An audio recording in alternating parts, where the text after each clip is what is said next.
जोया और सना दो सगी बहनें थीं, लेकिन उनकी तकदीर ने उन्हें दो अलग रास्तों पर खड़ा कर दिया था। जोया एक आलीशान बंगले की मालकिन थी, जहां नौकरों की फौज थी। वहीं सना एक छोटे से किराए के कमरे में रहती थी, जहां उसका पति दिहाड़ी मजदूरी करता था। ईद की सुबह, दो अलग दुनिया। जोया सुबह उठी और अपने रेशमी लिबास को आईने में देखते हुए ठंडी आह भरी। उसके पति ने पास आकर कहा, जोया, आज शहर के बड़े कारोबारी आ रहे हैं, जरा अपनी हीरो की माला पहन लेना, हमारी शान का सवाल है। जोया ने फीकी मुस्कान के साथ कहा, शान या दिखावा, खैर जैसे आपकी मर्जी। दूसरी तरफ सना अपने पुराने संदूक से अपनी शादी का दुपट्टा निकाल रही थी। उसने रात भर जागकर बच्चों के लिए जो कुर्ते सिले थे उन्हें इस्त्री किया। उसका बेटा दौड़ कर आया।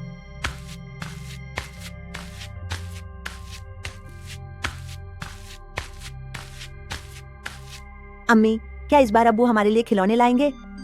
सना ने उसे गले से लगाया और कहा, बेटा, अल्लाह ने हमें साथ रखा है, यही सबसे बड़ा खिलौना है। देखो, मैंने तुम्हारे लिए नीले रंग का कुर्ता सिला है, तुम इसमें बिल्कुल शहजादे लगोगे।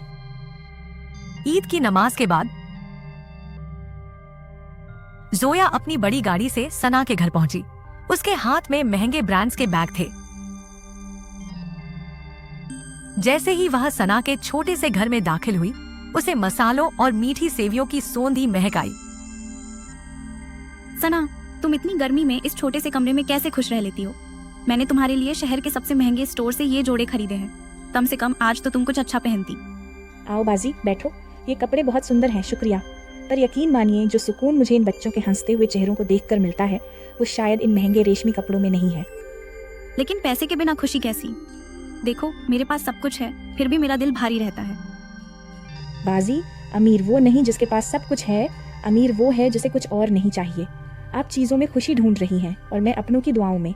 आज मेरे पास ज़मीन पर बिछाने को मखमली कालीन नहीं है, पर मेरे घर की छत के नीचे सुकून की नींद है। जोया की आंखों में आंसू आ गए। आज तुमने मेरी आंखें खोल दी, सना। मैं तो दौलत के बोझ तले अपनी रूह, आत्मा को ही भूल गई थी। असल ईद तो तुम्हारे इस छोटे से आंगन में मुस्कुरा रही है। उसने सना की बनाई हुई मिट्टी के प्याले में परोसी गई सेवियां चखीं। उसे लगा जैसे बरसों बाद उसने असली मिठास चखी हो। जोया ने अपने लाए हुए महंगे तोहफे तो दिए, लेकिन इस बार मदद की भावना से नहीं, बल्कि मोहब्बत की भावना से। उसने सना से वादा किया कि अगली ईद वह दिखावे की पार्टियों के बजाय यहाँ सादगी से मनाएगी। जोया जब अपने आलीशान बंगले पर वापस लौटी, तो वहाँ अभी भी महंगे इत्र की खुशबू और ऊंची आवाजों में बनावटी बातें चल रही थीं। उसके पति आरिफ मेहमानों के बीच घिरे थे और उसकी सास सोफे पर बैठकर गहनों की चर्चा कर रही थी।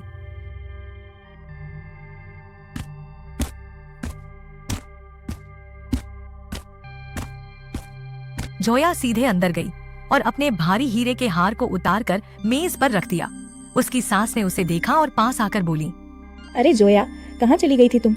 देखो, मिस्टर खन्ना की पत्नी आई हैं, तुम्हें अपना नया सिल्क का जोड़ा दिखाना चाहिए था। और ये हार क्यों उतार दिया? आज तो हमारी साख का दिन है। माँ जी, आज साख का नहीं, सुकून का दिन है। मैं अभी सना के घर से आ रही हूँ। वहाँ न हीरे थे न रेशम, फिर भी वहाँ की दीवारों से जो खुशी छलक रही थी, वो इस ठंडे महल में कहीं नहीं है। तभी आरिफ भी मेहमानों को विदा करके कमरे में आए। क्या हुआ जोया, तुम कुछ परेशान लग रही हो? क्या सना ने फिर से अपनी तंगी का रोना रोया? मैंने कहा था ना कि कुछ पैसे भिजवा देते, जाने की क्या जरूरत थी? नहीं आरिफ, उसने रोना नहीं रोया, बल्कि उसने मुझे हंसना सिखाया है। हम यहाँ करोड़ों के सोफे पर बैठकर भी थके हुए हैं, और वो एक चटाई पर बैठकर भी शहंशाह की तरह महसूस कर रही थी। आरिफ, क्या आपको याद है आखिरी बार हमने दिल से कब बात की थी? हम बस एक दूसरे को गिफ्ट्स देते हैं, वक्त नहीं। बहू, तुम कैसी बातें कर रही हो? हमने तुम्हें दुनिया की हर सुख सुविधा दी है।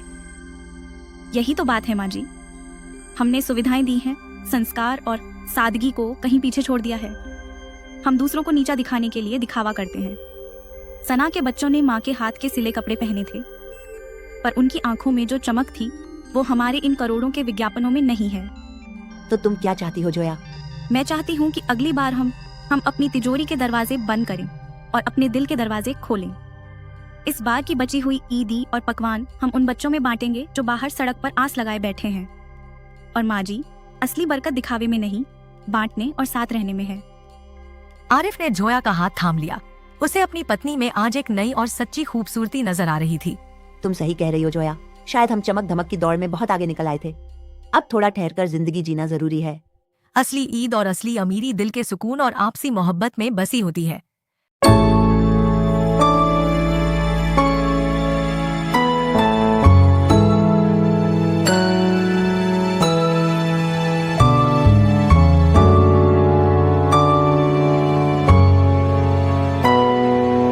ये क्या बात है बड़ी बहू, कब से देख रही हूँ झाड़ू ही लगा रही हो घर में और कोई काम नहीं है। जी माँ, यह झाड़ू लगाने के बाद पोछा लगाऊंगी और उसके बाद खाना बनाऊंगी। बस अभी तुरंत हो जाएगा। और उसके बाद में मैं खाना खाऊंगी। देर हो रही है। कुछ समझ में आ रहा है कि नहीं तुम्हें? ओह, मैंने ये सोचा था कि मेरी बहू बहुत ही गुणवान होगी, लेकिन तुम तो किसी काम की नहीं। मुझे भूख ही रखती हो। हाँ जी माँ, मैं भी तो हूँ। फिर आपको किस बात का दुख? छोटी बहू, एक तुम ही हो जिसे देखकर मन को शांति मिलती है।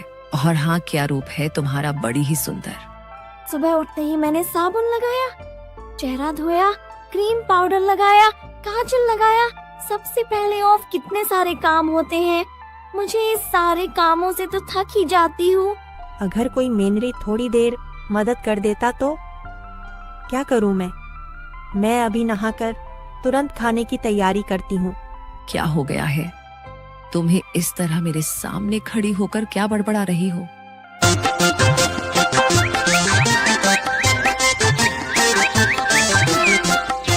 बिना पैसे की नौकरानी, आज बड़ी भाभी को इस घर से निकलवा कर ही दम लूंगी। सबसे पहले इस सब्जी की टोकरी को यहाँ से गायब कर देती हूँ। यहाँ न पर रहेंगी सब्जियाँ और न बनेगा खाना। चलो अच्छा, जो मुझे जो करना था वो मैंने कह दिया। अब तमाशा देखने की बारी है। अब जल्दी से सब्जियां काटकर खाना बना देती हूँ। अरे, और चीनी और दाल चावल आलू ही बचे हैं। सबको भूख लगी तो होगी, मुझे उन्हें कुछ ना कुछ तो खिलाना ही होगा। चलो खिचड़ी बना देती हूँ। बस अब गर्मा गर्म परोस दूं। बाकी बस इससे पहले रोज की तरह आज भी साधु बाबा को खाना देकर आती हूँ।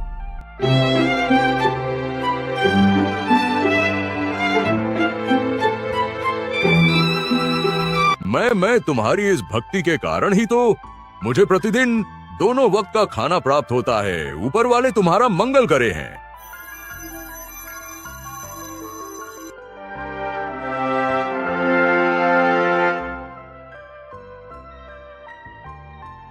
आज खाने का स्वाद कुछ अलग है कि इतने दिनों के बाद आज घर में खिचड़ी बनी है। हाँ, कुछ दिनों से मुझे भी खिचड़ी खाने का मन हो रहा था। अच्छा हुआ, आज तो पेट भर गया और मन भी भर गया। बड़ी बहू की चाहे कितनी भी बुराई करने पर उससे अच्छा खाना कोई बना ही नहीं सकता। ये क्या दाव तो गलत पड़ गया। मैंने इतनी सब्जियां छिपाई, लेकिन जो बचा हुआ था उसी से इसने खाना बना लिया। तुम्हें तो मैं सबक सिखा कर रहूंगी। एक खाने की वजह से ही तुम्हें घर छोड़कर जाना पड़ेगा। आज का खाना खत्म कर लो, फिर मैं भी तुम्हें मजा चखाती हूँ।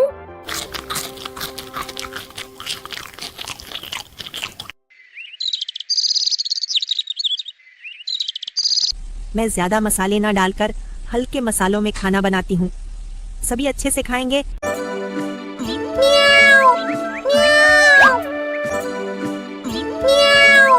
अरे, लगता है बिल्ली यहीं कहीं आसपास है। ठीक है, जाकर आती हूँ, तब तक खिचड़ी पक जाएगी। फिर मैं भी तुम्हें मजा चखाती हूँ।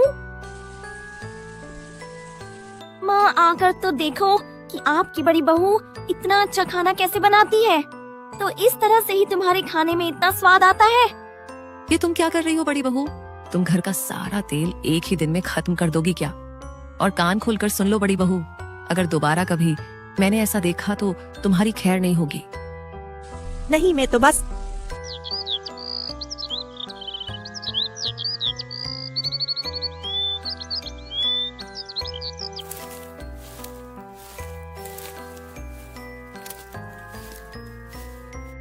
अरे ये क्या, अभी तक खाने की तैयारी में नहीं, कि मुझे तो बहुत जोरों की भूख लगी है। हमें इतने बर्तन धोकर मैं अभी खाना तुरंत बनाती हूँ, जल्दी ही हो जाएगा। नहीं दीदी, आप और देर मत कीजिए, पहले आप खाना बना लीजिए, फिर बाद में का ये बर्तन धो लीजिए। हाँ ठीक है, ऐसा ही करती हुआ। अभी तुरंत जाकर खाना चढ़ा देती हूँ मैं।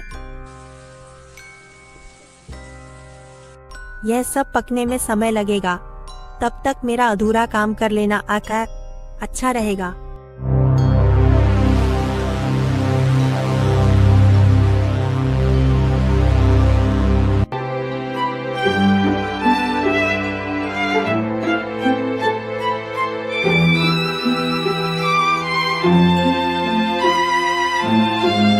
तुम कितने दिनों तक इस बूढ़े को खाना खिलाओ? घी बेटी, ऊपर वाला तुम्हारा कल्याण करें। जितने दिनों तक मैं जिंदा हूँ, तब तक आपको बिना खिलाए ना मैं खुद खा पाऊंगी और ना ही किसी को खिला पाऊंगी। खाने में इतना इतना नमक डाल दिया। क्यों, क्या हुआ बाबा? नमक ज्यादा है। आखिर यह सब कैसे हो रहा है? कल खाने में तेल ज्यादा हो गया था और आज इसमें।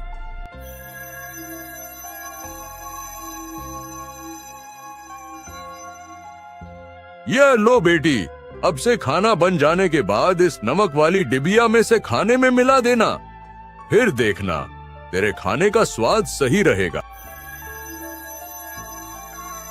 वाह, आज तो खाना बहुत ही स्वादिष्ट बना है। वह सही कहा भैया, ऐसा स्वाद तो पहले कभी भी नहीं चखा है। क्या नमक ज्यादा डाला नहीं था मैंने? कोई बात नहीं, कल उसके खाने को पूरी तरह से बर्बाद कर दूंगी।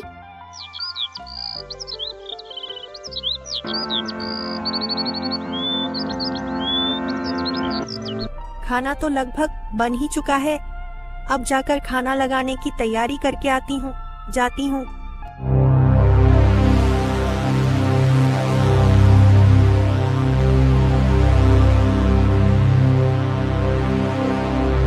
आज मैं खाने में ढेर सारी मिर्ची मिला दूंगी, फिर उसके बाद देखना। खाना तो बन गया है। साधु बाबा के कहने के अनुसार एक नमक की मात्रा खाने में डाल देती। अच्छा, तो ये सब नमक का कमाल है।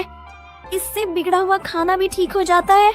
ठीक है, तो कल मैं अपने हाथों का कमाल दिखा दूंगी।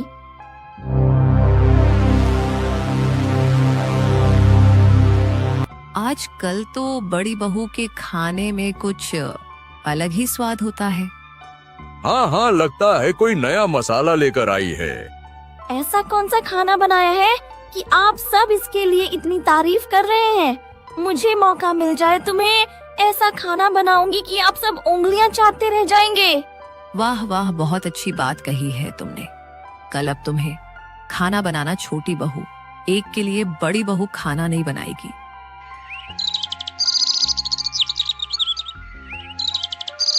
खाना बनाना कितना मुश्किल है, शीघ्र ही मैं तो थक गई। अब चाहे जो भी हो, किसी तरह से सब्जियां काट कर लेती हूँ। अब थोड़ा बहुत पकाकर उस जादुई नमक को डालकर स्वाद आ जाएगा। अब नमक डाल देती हूँ। बड़ी भाभी को खाना पकाना आता है, इसलिए उनके लिए एक चुटकी नमक काफी हो जाती होगी, लेकिन मुझे तो बिल्कुल ही नहीं आता, इसीलिए ज्यादा डाल देती हूँ।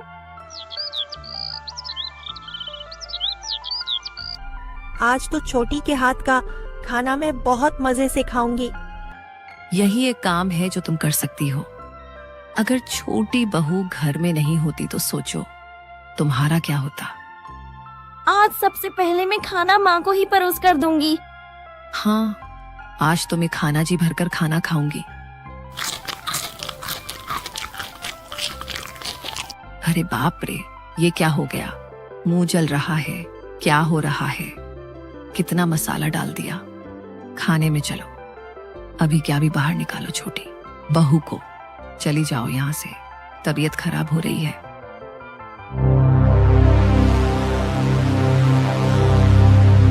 सच्चाई और नेकी की हमेशा जीत होती है, हमेशा होती है। आपके जय हो, बाबा की जय हो।